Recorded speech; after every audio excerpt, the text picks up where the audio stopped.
ओम विद्योदाम समप्रभां मृगपतिं स्कंधस्थितां भीषणां कन्याभीकरवालकेटविलसदस्ताविरासेवितां हस्तै चक्रगदाशिखेटविशिखां चापं गुणं तर्जनीं बिभ्राणां मनलात्मिकां शशिधरां दुर्गां त्रिनेत्रां भजे।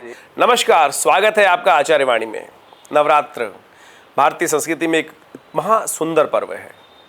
जीवन में कष्टों को दूर करने का पर्व है। माँ भगवती दुर्गा की आराधना करने का पर्व है। इस संसार में जो कुछ यावन मात्र ब्रह्मांड के अंदर है वो भगवान की इच्छा से ही है और उनकी इच्छा से ही जीवन में कष्टों को दूर करने का मार्ग प्रशस्त हो सकता है, जीवन में सुख का पदार्पण हो सकता है। और भारतीय संस्कृति में ऋषियों ने अद्भुत खोज कर इन मुहूर्तों का सृजन किया और इन मुहूर्तों का वर्णन किया। नवरात्र, होलिका महारात्र, दीपावली महारात्रि, शिव महारात्रि, श्रावण के पर्व, ये सारे के सारे पर्व उसी श्रृंखला में हैं। आज हम नवरात्र के शुभ अवसर पर आपके समक्ष नव दिनों में कैसे भगवती को प्रसन्न करने के लिए कौन से उपाय करें, उस सब संबंध में आपके समक्ष कुछ बातें रखने वाले हैं। नवरात्र भारतीय संस्कृति में बड़े चमत्कारिक हैं। सनातन पद्धति के अंदर इतने सुंदर दिवस हैं कि जिसमें अद्भुत प्रकार से अपनी सिद्धियों को जगाने के लिए ये सिद्धदात्रियां मानी गई हैं। नवरात्र है, नव दिन नहीं है। इस बात को समझें, नवरात्र शब्द है भारतीय संस्कृति में। रात्र नव रात्र, रात्रि। और समझ लीजिए जो रात्रि में भगवती की आराधना करते हैं वो जीवन में कल्याण का मार्ग प्रशस्त करते हैं। सबसे पहला दिवस है, देखिए भारतीय संस्कृति में मंत्र आया है दुर्गा सप्तशती के अंदर, प्रथमम शैलपुत्री च, द्वितीयम ब्रह्मचारिणी, तृतीयम चंद्रघंटेति, कुसुमांडेति, चतुर्थकम पंचम स्कंदमातेति, षष्ठम कात्यायनीति, सप्तमम कालरात्रि च, महागौरीति च, अष्टमम नवम सिद्धिदात्री च।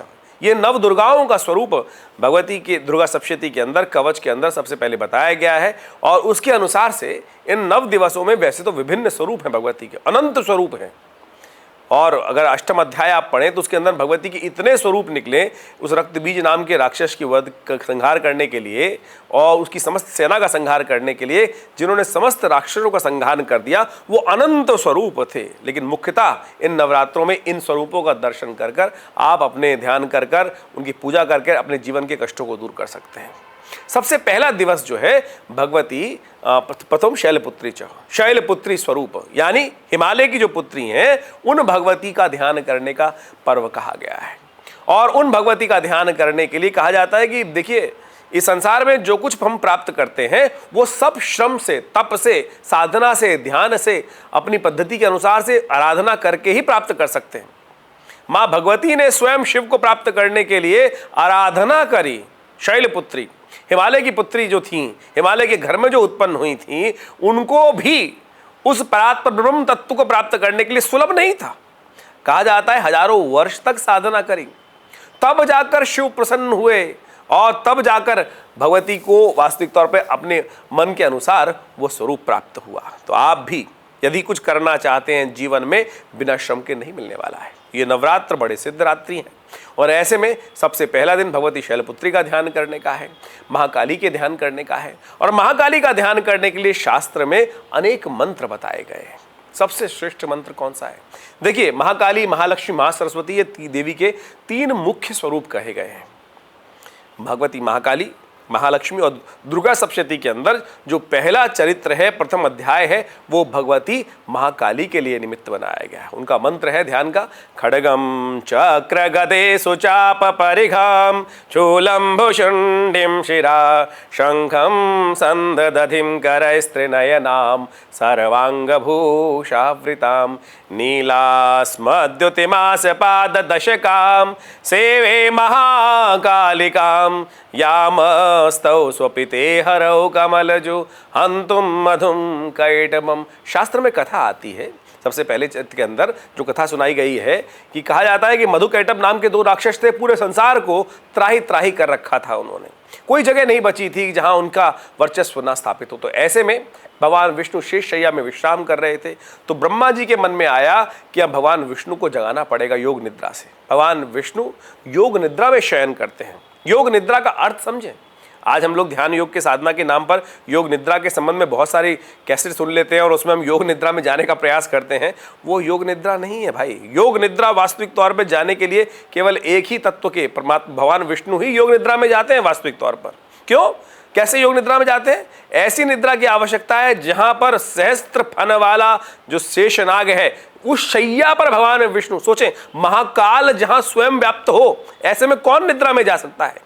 तो ऐसे में योग निद्रा में जाने के लिए बिना उसके निद्रा आ ही नहीं सकती। महाकाल जिसके सिर पर विराजमान हो और वो सोना चला जाए, सोया तभी जाता है जब चैन हो।